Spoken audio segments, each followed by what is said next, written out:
O artigo que eu vou falar hoje um pouquinho, ele traz como título Análise do perfil da expressão de leitões neonatais de 5 dias de idade infectados com delta coronavírus porcini. Ele é um artigo que foi publicado o ano passado, 2019.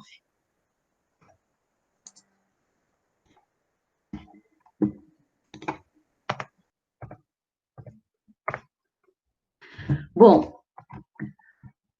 como nós soubemos, né, os coronavírus eles são vírus de RNA de fita simples e eles podem ser divididos em 4 gêneros. Os principais incluem coronavírus alfa, coronavírus beta, gama e delta. Em 2019, o coronavírus delta ele foi descoberto pela primeira vez em uma ampla variedade de aves domésticas e selvagens na China. E em 2012, então, o delta coronavírus porcini, ele foi relatado pela primeira vez em porcos na China também.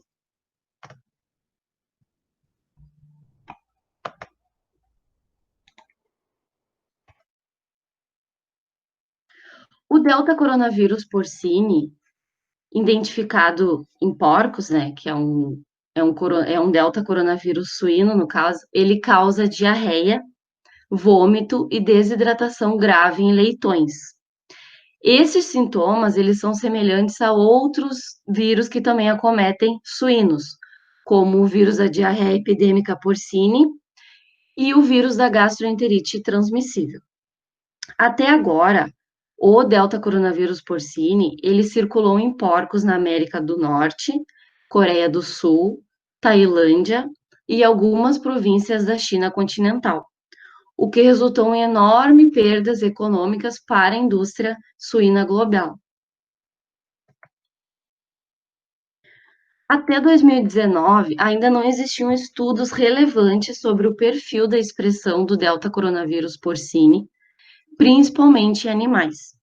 Então, com isso, o objetivo do artigo, do estudo, foi investigar os papéis dos genes expressos diferencialmente nos hospedeiros nas vias metabólicas durante a infecção pelo vírus.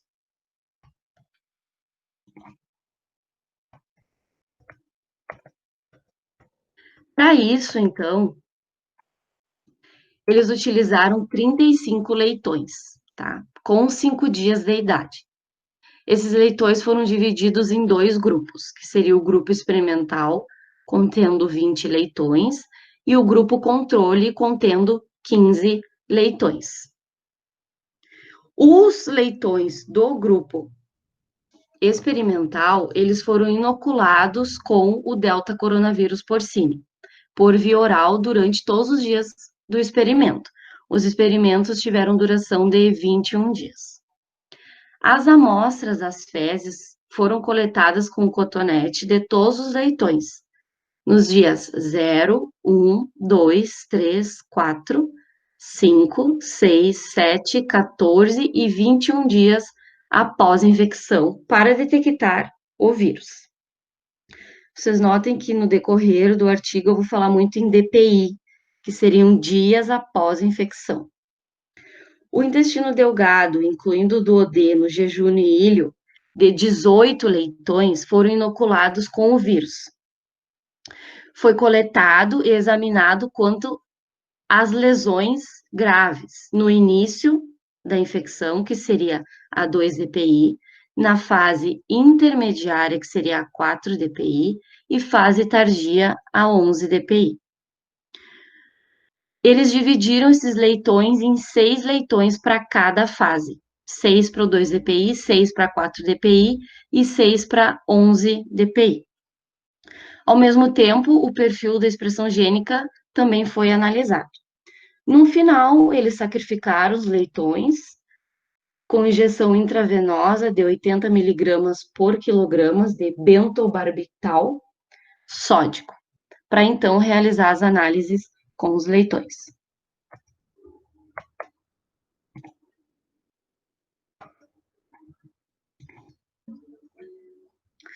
Quanto à avaliação clínica, eles observaram os sintomas do delta coronavírus porcine. Então, a diarreia aquosa, vômito, depressão mental e também morte de alguns suínos. Observem que a figura A, B e C é referente aos suínos tratados, aos suínos contaminados com o vírus. D, E e F seriam os suínos controle, os que não foram contaminados. A, B, A seria a fase inicial, B, fase intermediária, C, fase tardia. 2, 4 e 11 DPI. Da mesma forma, com os controles D, E e F. Fase inicial, fase intermediária e fase tardia. A figura G, H e I é só representando os sintomas, como na G ali a gente visualiza a diarreia que os porcos apresentaram, na H o vômito e a depressão mental deles, e aí então os suínos que foram a óbito, então ali é representação do suíno morto mesmo.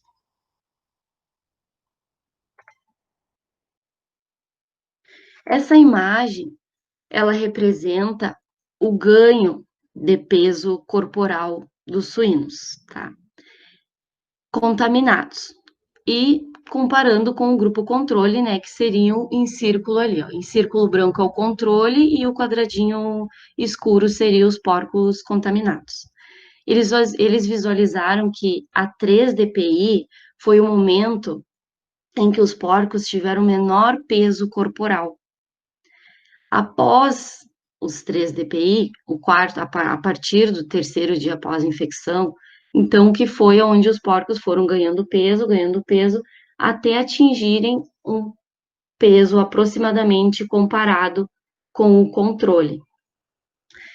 Esse resultado aqui pode ser bem visualizado aqui nessa imagem na B, ó, onde é a fase intermediária, né, que os porcos, aqui a B, comparando esse suíno com A e com a C, vocês podem notar a diferença de peso, né, onde ele tem o menor peso corporal.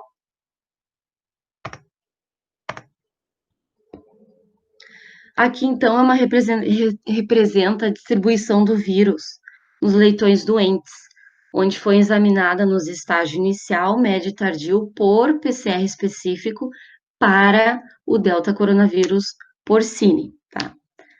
Você sempre lembre que o estágio inicial é a 2 DPI, intermediário 4 DPI e tardio a 11 DPI. O vírus ele foi detectado, então, em todo o duodeno jejulíleo no estágio inicial.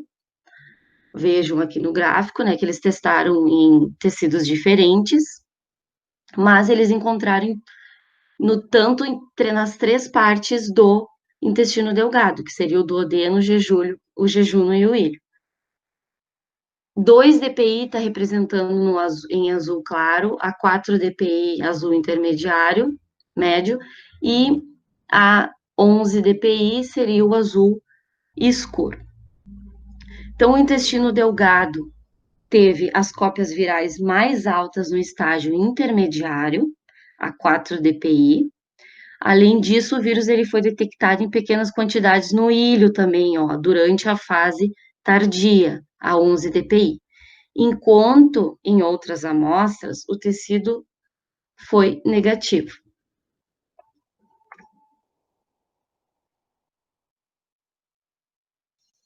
Na avaliação, então, histopatológica, eles observaram tanto no duodeno, alterações histológicas eles observaram, tanto no duodeno, no jejuno, quanto no ilho.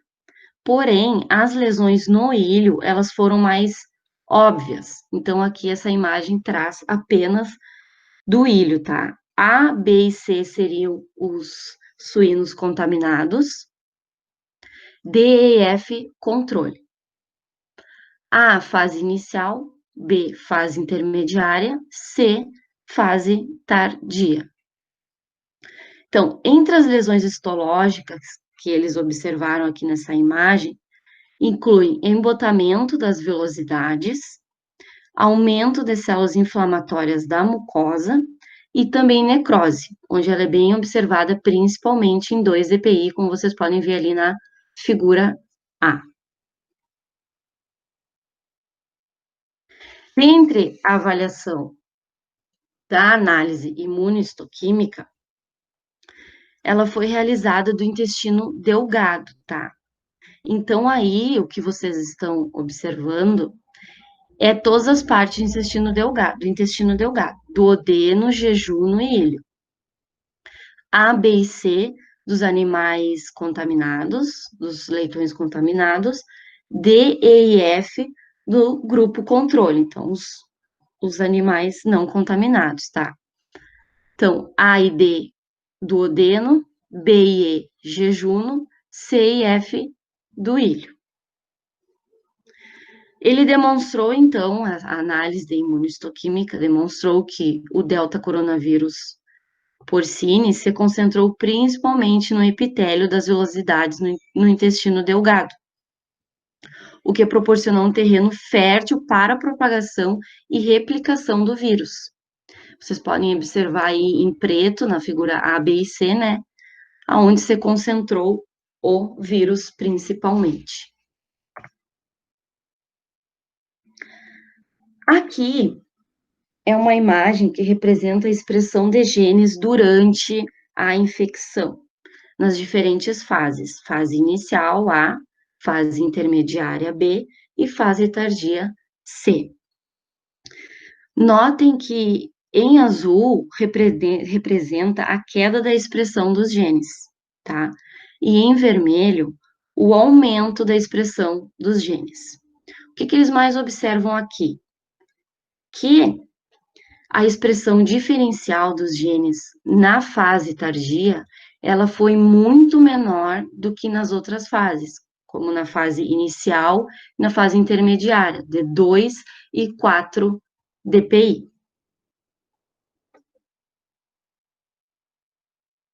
A análise de microarranjos identificou que 20.674 genes foram expressos diferencialmente mais de 300 vezes em resposta à infecção ao vírus, tá? Os genes que mostraram maiores níveis de expressão foram o BCO1, GAB3, CELA2A, SPAI2, CA7 e APOA2. Então, eles avaliaram esses genes pelo QRT-PCR e visualizaram que todos esses genes expressos, né, nos animais contaminados, que seriam os porcos tratados, eles tiveram uma diferença significativa na sua expressão do que em comparação com os animais que não foram infectados com o vírus. Ali em cinza seriam a expressão dos genes dos animais contaminados, e então em branco é o controle, né? Todos diferiram do controle.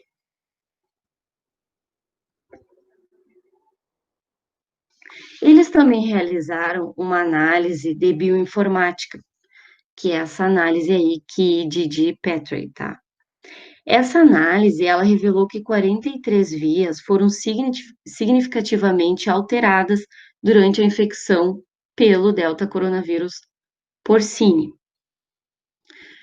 A figura A representa a fase inicial, a figura B, a fase intermediária e C, fase tardia, 2, 4 e 11 DPI. O diâmetro do ponto ali indica o número de genes diferenciais e a profundidade da cor indica a significância. As vias predominantes que eles encontraram aqui nessa análise, elas envolviam o metabolismo catabólico e anabólico, envolvendo o metabolismo de aminoácidos do glutamato, arginina, serina, treonina e ácido aspartico, bem como o metabolismo de amido e sacarose, conversão de pentose e metabolismo de galactose. As vias do metabolismo lipídico envolviam ácido araquidônico e glicerídeo. A digestão e absorção de minerais, gorduras, proteínas, vitaminas e carboidratos foram também alteradas significativamente. As alterações do sistema endócrino incluíam sinalização de PPAR, bem como alterações do sistema imunológico. PPAR são receptores ativados por proliferador de peroxissomo e desencadeiam um papel muito importante no metabolismo de carboidratos, lipídios e proteínas.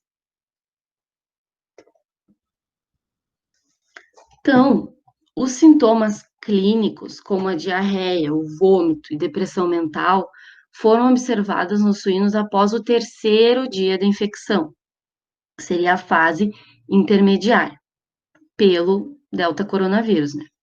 A maior carga do vírus, determinada pelo PCR, estava localizada no ilho, seguida pelo jejum no duodeno e linfonodos mesentéricos. No estudo, os genes FABPs, que são proteínas de ligação a ácidos graxos expressos de maneira diferenciada, e a diversificação do processo de metabolismo mediado pelos genes FABPs foram responsáveis pela concorrência da destruição séria do epitélio intestinal e da perda de peso corporal em lentões infectados pelo vírus.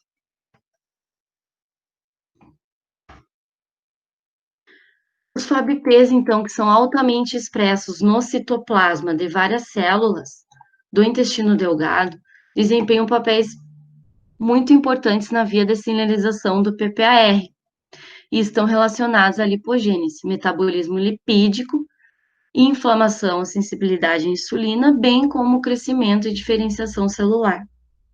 No artigo, as FABPs foram reguladas pelo delta coronavírus porcini.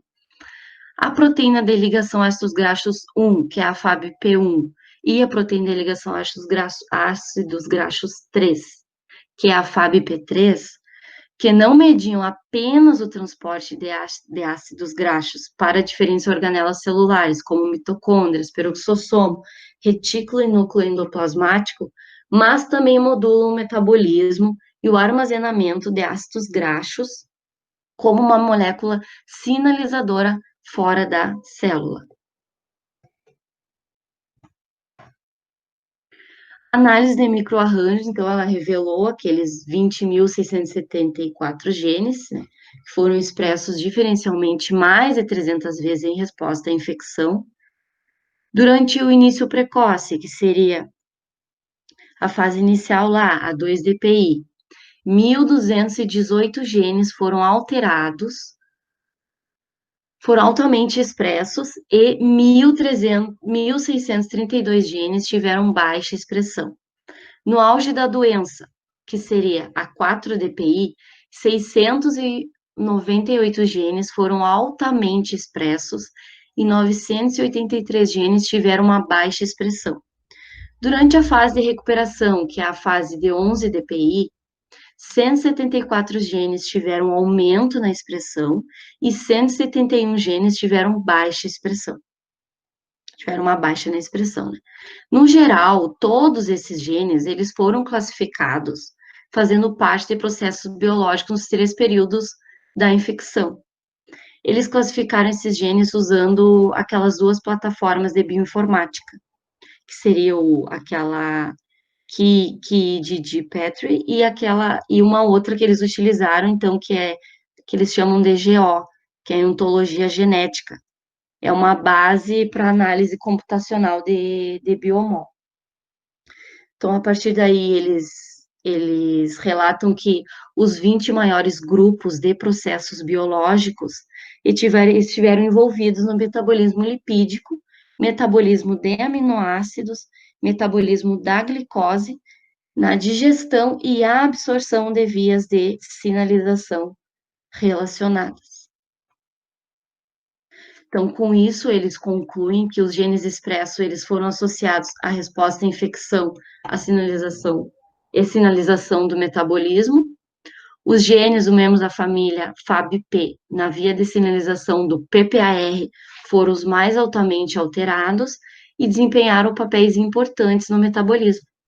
A alteração, então, desses genes ele foi provavelmente o motivo da perda de peso, que foi bem observado na fase intermediária, né, a 4-DPI, e outros sintomas clínicos também que os porcos apresentaram. Com isso, os resultados deles fornecem novas ideias sobre o mecanismo metabólicos e a patogênese da infecção pelo delta coronavírus porcino.